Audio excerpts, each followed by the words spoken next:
The former NAC chairperson is admitting that there were differences with the Prime Minister over Manrega. In fact, Aruna Roy has quit the NAC. Let's listen into how she's reacting.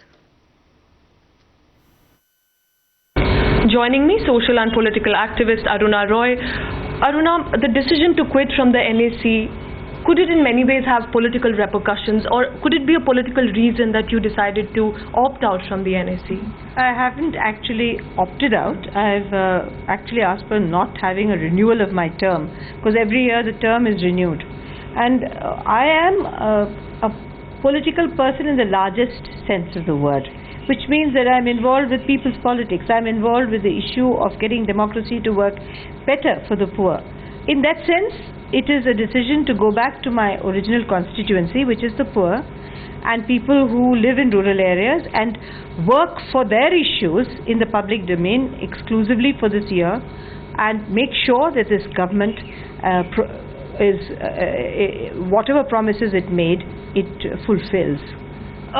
In many ways, the NAC was seen as the conscience keeper, especially on part of the government. Do you think in many ways UPA government could have failed this promise, could have failed the fact that NAC could have done so much, especially for the poor, especially for the Narega scheme that had been on? Do you think it could have, in fact, not fulfilled its promise? No, actually, I think the NAC did whatever it could within its limitations. It also looked at the right to food.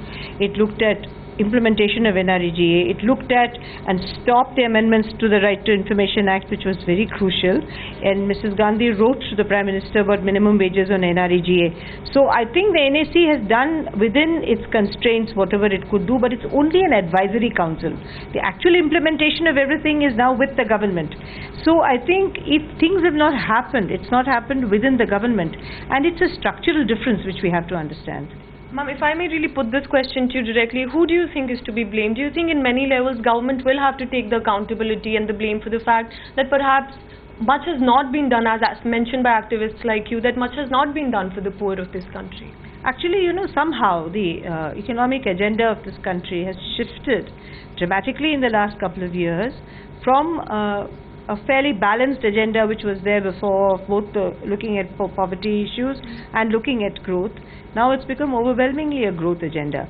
And so therefore they say that game changers are game changers which are seen from the top down, like the UID or perhaps like direct benefit transfer. But they're not looking at homegrown answers like NREGA.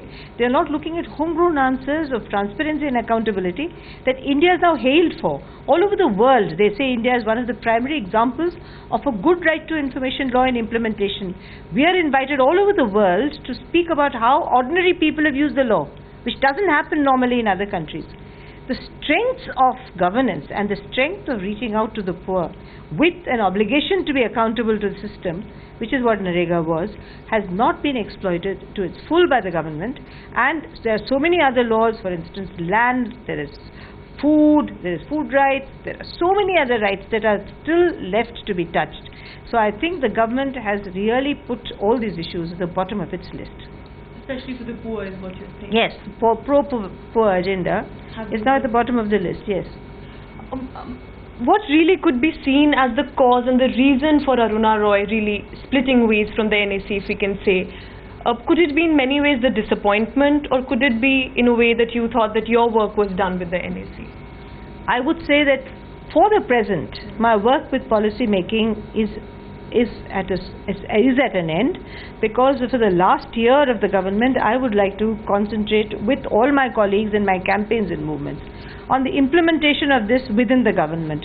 So my primary concern along with my campaigns and movements was to get these laws passed in Parliament, and where lobbying not only with the party in power but also with the opposition parties will be necessary, because Parliament as a whole has to function to get these laws passed, whether it is the right to food law or the accountability laws that are there, the grievance redress, which is a poor person's law. All these laws have to be passed. And if we go by what the NAC is going to recommend to the government tomorrow, I think Mrs. Gandhi's letter to the Prime Minister has already gone, about the transparency of the pre-legislative process, which is a very important thing, because it says any new law, any set of new rules, any amendment to laws or rules will be put up in the public domain before it is goes into government for drafting. How do you look at the reactions of other members of the NAC after you decided to quit? Do you think there's some sort of a disappointment or maybe restructuring that is required in NAC? Could other members also be feeling a little taken a step back, stating that the work is not being done or that there are some issues that need to be taken into consideration? See, actually, all of us come from different backgrounds, and we've all gone into the NAC as individuals. No one has gone as a group. So many of the agendas that are still pending would be the concern of some of its members. Some members are being initiated. New members are being initiated. Will have a look at the various factors that concern them, and I don't think that it is really seen as a split. It is a group of people who've been brought together for a certain purpose, and if the same issues are taken up outside from a different perspective, I don't see why other members should feel either upset or and bereft. your outside support means what? Outside support would mean that if we go to the UPA chair, which Mrs. Gandhi is, or we go to the government, we will be received as we have always been. When we go with petitioning or with demands or with negotiations, the same space will be available for future action. But you do believe that a lot of work still needs to be done at several levels? I'm 67 and work never ends. So there's always work to be done forever if you're a social activist. So if it's not this, it's that. And so far as the initial issues are concerned, we need to pass the Right to Food Act. We need to get the redress mechanism going. We need to get pensions. There's a lot of work. Do you think that some of the work that you tried to do could also have been pushed faster but didn't happen? Do you have that feeling inside you now that you're moving ways in hindsight? Do you feel that a lot of steps that you could have been taken in a faster manner but didn't happen? See, within the NAC, no, because the NAC is really constrained by its own structure, which is it's really part of the pre-legislative mechanism. So it is constrained. But I think government perhaps could have taken a little more cognizance of the pro-poor agenda than it has. All right, Aruna Roy taking a very strong stand there, but stating that her outside support would maintain because a lot needs to be done for the poor of this country. With Vijay Mohan, Pooja, Charlie for Times Now.